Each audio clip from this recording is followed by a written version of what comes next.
Salmo 37, o versículo 5 diz assim: entrega o teu caminho ao Senhor, confia nele e ele tudo fará. Glória a Deus.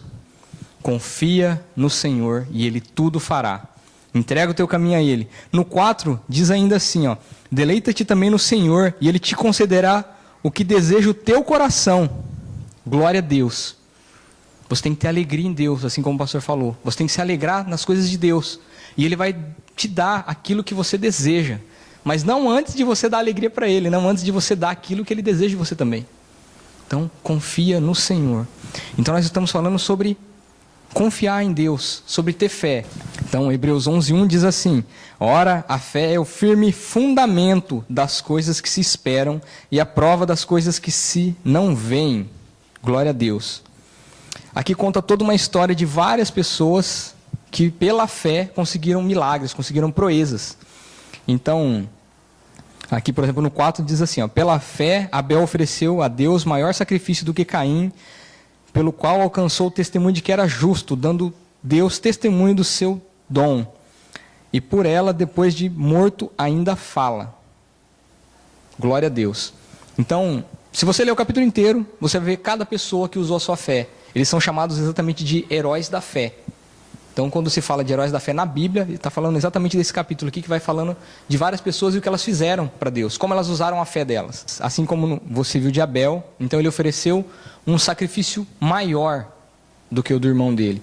O irmão dele teve inveja dele, e por isso que Caim matou Abel, por inveja. O pastor falou esses dias aqui, né, sobre a raiz de amargura, sobre ter o coração amargurado. E era assim que Caim estava, e acabou matando o próprio irmão. Mas nós, como irmãos em Cristo, você não precisa ter inveja do seu irmão, da bênção do seu irmão. Você não precisa. Você tem que entender exatamente isso, que você não é filho único. Que o mesmo pai que abençoa você, abençoa o seu irmão. Você não precisa ter inveja, você não precisa ficar amargurado, porque a sua bênção não chegou ainda, mas vai chegar em nome de Jesus. Então fala aí, minha bênção vai chegar. Em nome de Jesus. Glória a Deus. Olha só, pela fé, então Enoque foi arrebatado até o céu. Então, você pode ser arrebatado. Você gostaria de ter visões espirituais, coisas que você nunca imaginou que poderiam acontecer, você poderia ver? Você pode ter isso pela fé, pela busca em Deus. Enoque foi arrebatado até o céu, ele não voltou de lá ainda. Ele não voltou de lá ainda. Você tem que voltar, né? O seu serviço está esperando ser segunda-feira, então você volta, né? Você vai arrebatado, mas volta. Amém? Então, é pela fé, gente. Então, o que isso demonstra para a gente?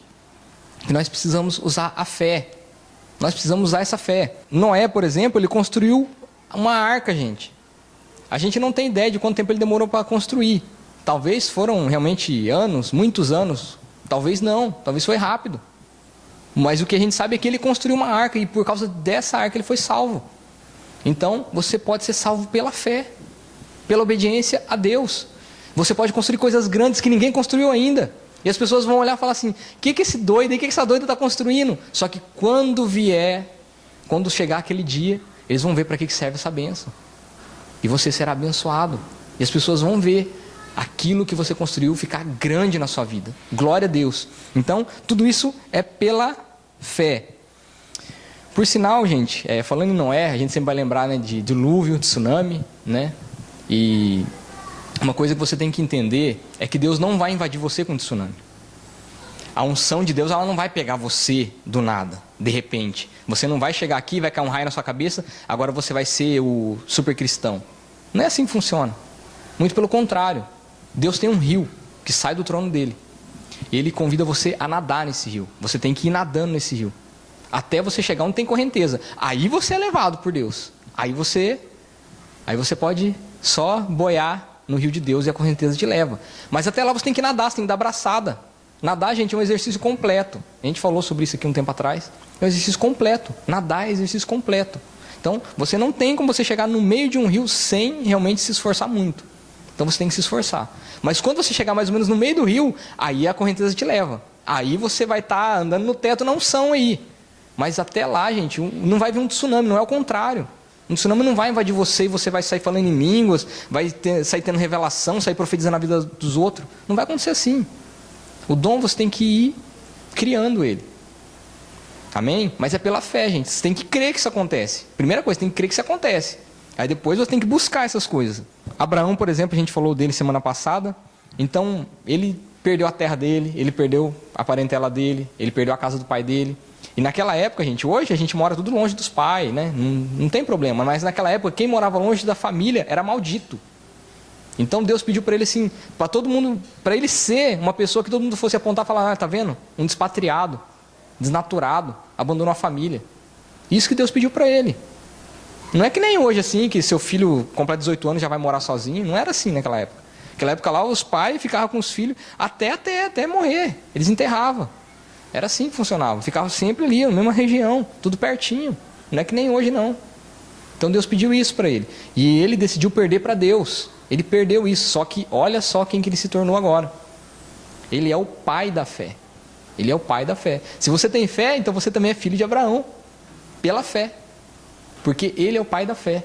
Ele tomou esse título de tão grande que foi a fé dele. Glória a Deus. Por sinal, gente, você tem que lembrar também que as suas boas obras, então, tudo que você faz, muitas vezes você fala assim, poxa, eu estou fazendo tanta coisa e parece que eu não estou vendo nada de resultado. Fica um memorial no céu, diante de Deus. Fica um memorial lá.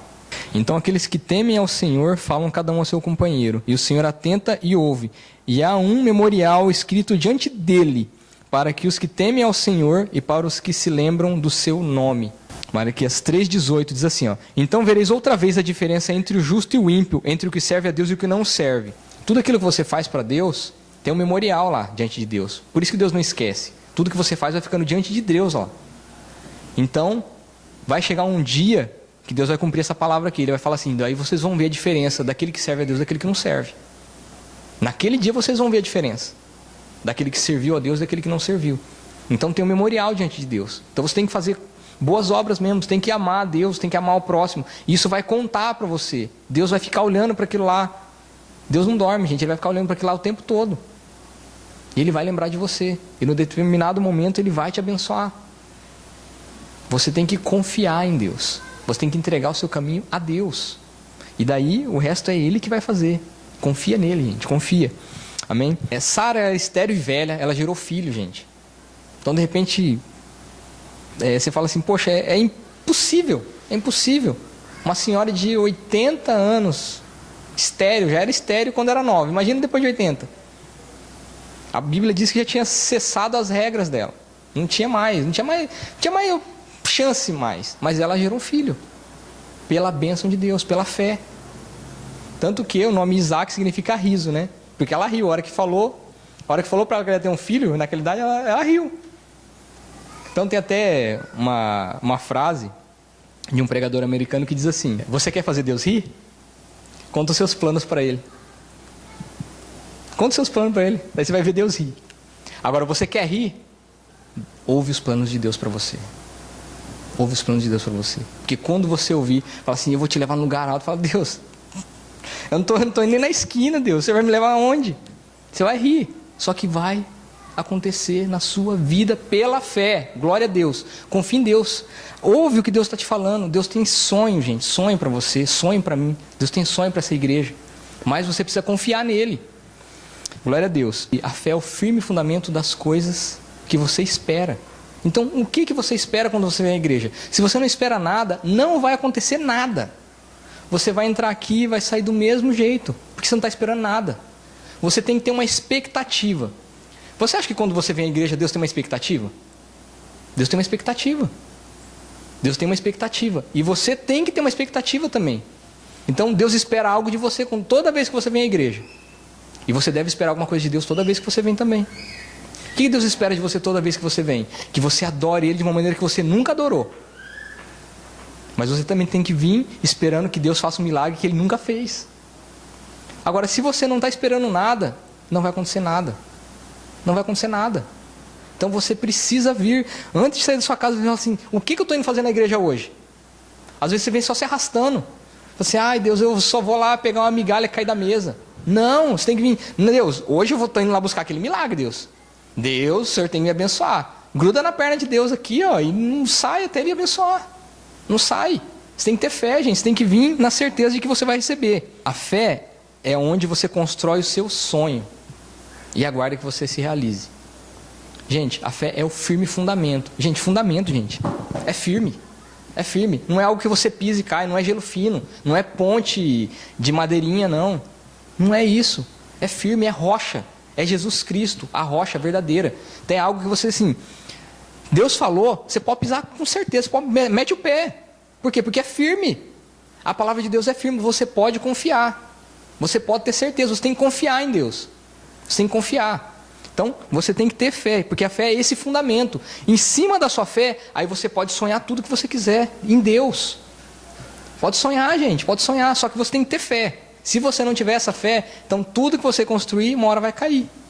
Por quê? Porque não tem firmeza. Não tem firmeza. Quantas pessoas chegaram aí, assim, agora essa pessoa vai, cai tudo, o castelinho dela, né? Cai, acaba todos os sonhos dela. Tem gente que está tentando aí, ó, várias vezes, mas tentando como? Na força do próprio braço. Não tem fé, gente. Não tem fé. Então você precisa ter fé. Então, e como a gente viu aqui, então, a fé é a prova daquilo que a gente não pode ver, mas que existe. Então existe uma força, existe algo que pode ser feito na sua vida, que pode mudar essa realidade sua. Muitas vezes você olha e fala assim, isso não tem como eu mudar, meu dinheiro não dá, minha força não dá, minha inteligência não dá, minha família não dá, meus amigos não dá, e nada muda isso. Mas a fé muda. A fé muda. A fé é invisível, mas ela muda o mundo visível. A fé age nesse mundo. Você precisa entender que a fé, apesar de ser invisível, apesar de que ninguém possa ver a sua fé, ela move o mundo. Ela pode mudar tudo. Se você tiver fé do tamanho de um grão de mostarda, você vai dizer para o monte, vai e lança-te no mar, ele vai. Vai mudar a realidade. Mas você tem que ter fé. Senão não vai mudar esses seus problemas. Glória a Deus. Sem essa verdadeira fé, você não tem como perder para Deus. Você não tem como perder para Deus. Por quê? Porque você não vai confiar em Deus. Gente, você não vai dar a chave do seu carro para uma pessoa que você não conhece aí na rua. Agora, você vai dar sua vida inteira para uma pessoa que você não conhece, uma pessoa que você não confia? Você não vai dar. Se você não confiar em Deus, você não vai perder para Ele. Você não vai. Você não vai perder, não adianta. Porque a gente só vai entregar alguma coisa numa pessoa que a gente confia. Você não daria nada na mão de uma pessoa que você não confia, gente. Não daria. Então você precisa confiar em Deus. A gente precisa então entender que confiar é diferente de acreditar.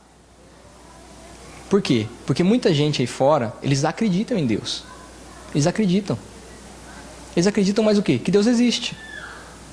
Eles acreditam em Deus, mas que Deus existe. Agora pergunta se eles confiam em Deus. Mas você confia em Deus? A pessoa vai ficar assim, lá. Não vai ter resposta. Por quê? Porque elas não confiam. Então, acreditar que Deus existe, gente, ainda não é fé. Não vai poder fazer nada na sua vida. Não vai mudar nada. Você precisa confiar em Deus. Então, fé não é acreditar que Deus existe. Não é só isso. Não é só isso. Fé é confiança. Você tem que confiar. Então, o que você vai começando a entender? Que para confiar em Deus, então, você tem que entender que Ele é constante. Por quê? Porque eu entendo que a base da confiança é a constância. Só que você não tem como ver se uma coisa é constante se você está longe dela. O que eu quero dizer? Imagina que, o exemplo que eu dei da outra vez, imagina que você tem daqueles amiguinhos no Brasil, né? Aqueles amiguinhos ladrão, né? Aqueles amiguinhos que andam na sua casa e quando pensa que não, levou alguma coisinha. Aí você vai, né? Tipo, nunca pegou nada de grande valor, né? Sempre uma coisinha ou outra. Só que vai chegar uma hora que você vai fazer o quê? Você entende que toda vez que ele vai na sua casa, ele leva alguma coisinha. Aí você vai falar assim, olha, não dá para confiar nessa pessoa. Aí você começa a desconfiar da pessoa. Por quê? Porque a constância dela de fazer aquilo que é errado é maior do que a constância de fazer o que é certo. Então a confiança tem a ver com a sua constância. Constância. Então, se você faz 10 vezes a mesma coisa e as 10 vezes você faz do mesmo jeito, a pessoa que está observando vai falar, então pode confiar que essa pessoa vai fazer a 11ª do mesmo jeito, a 12ª do mesmo jeito. Por quê? Porque sempre fez. Porque não muda.